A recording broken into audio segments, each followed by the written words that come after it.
Hi, everyone. I hope that this update finds you doing well. My name is Sarah Toohey, Director of Marketing for the Syracuse Community Center Collaborative.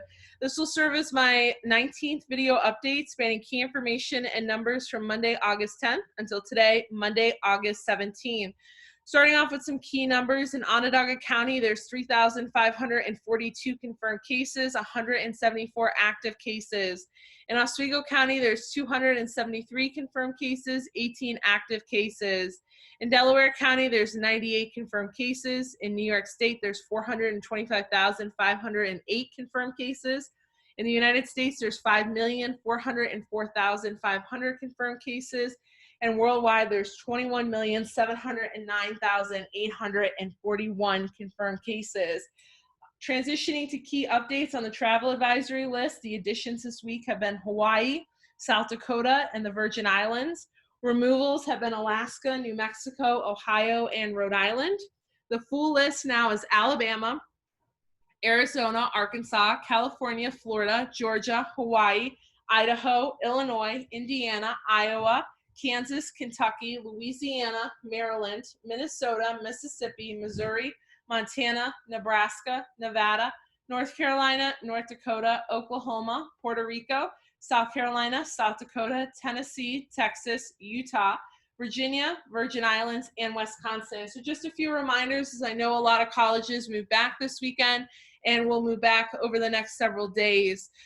If you are traveling and you live in New York State to any of these states, upon return, if they are on the list, you are required to quarantine for 14 days. That is a full 14 days, non-negotiable.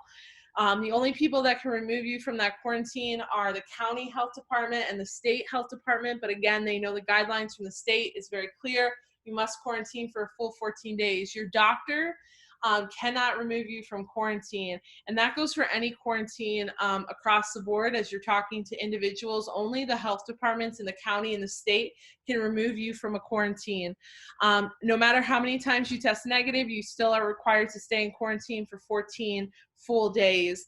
And you must fill out the traveler health form upon return to New York. If you're flying, we are aware that there are agents in the airports to help you fill out this form. If you're not, or you bypass the agents by chance, you must fill out this form upon your return to New York State online. I know several people who have done it. They said it's very self-explanatory. It's very easy to do, but they do in fact check in on you every single day. So it's important that you're adhering to the guidelines. And again, when you're in that quarantine for 14 days, you cannot leave your property unless you need to seek medical treatment. As always, if you have any questions on the travel advisory, please let me know. If you happen to be quarantining from a state that was removed this week or maybe removed tomorrow, we get the updates every Tuesday between 11 a.m. and 1 p.m., then they ask you to just finish out the full 14-day quarantine. But as always, like I said, if you have any questions about the travel advisory, please don't hesitate to reach out. Speaking of schools and colleges moving in, Syracuse University has announced a new COVID-19 tracker that they will use to keep the public informed along with their campus community as to how many cases are currently on campus and then how many are with students who have not yet returned to campus. So I could share that link with anyone that's interested in it, but again, Syracuse University has adopted a COVID-19 tracker. Syracuse City School District and Liverpool voted last week to delay the start of school to September 14th. East Syracuse Manoa has delayed the start of school to September 10th, with the first week being distance learning for all. And Fayetteville Manlius has also delayed the start of school to September 10th. We do now know that the Syracuse Teachers Association voted last Wednesday, prior to the district meeting, to request from the district that in-person school not start until November 9th. We're not clear why November 9th was the chosen date, but we do know that teachers in the district are looking to push in-person education start to November 9th. We're not sure if that somehow coincides with the college schedules yet. We haven't really gotten a rationale behind November 9th being chosen yet. But I will keep you updated as the school plans change for Oswego and Delaware County. I am tracking what's happening there as well. Do keep in mind that several of your school districts, as of last Wednesday, had failed to submit plans to the state.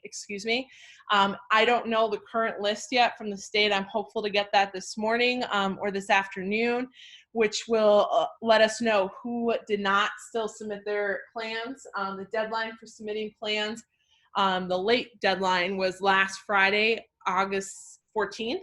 So if you did not submit your plan by then, the state did say that you would not be allowed to reopen.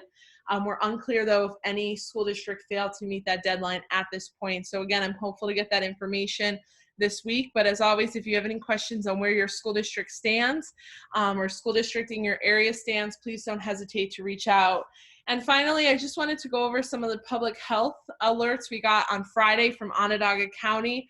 All of these took place at churches. So first, Ukrainian Pentecostal Church, 3875 Warners Road. The individual attended services on Sunday, August 2nd at 9 a.m. and 12 p.m. The individual who tested positive was not wearing a mask.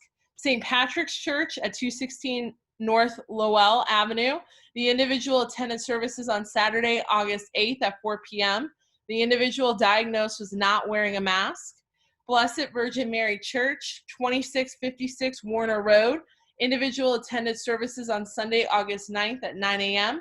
The individual diagnosed was not wearing a mask. Herald of Joy Evangelical Church, 3994 Split Rock Road. The individual attended services on Sunday, August 9th at 10 a.m.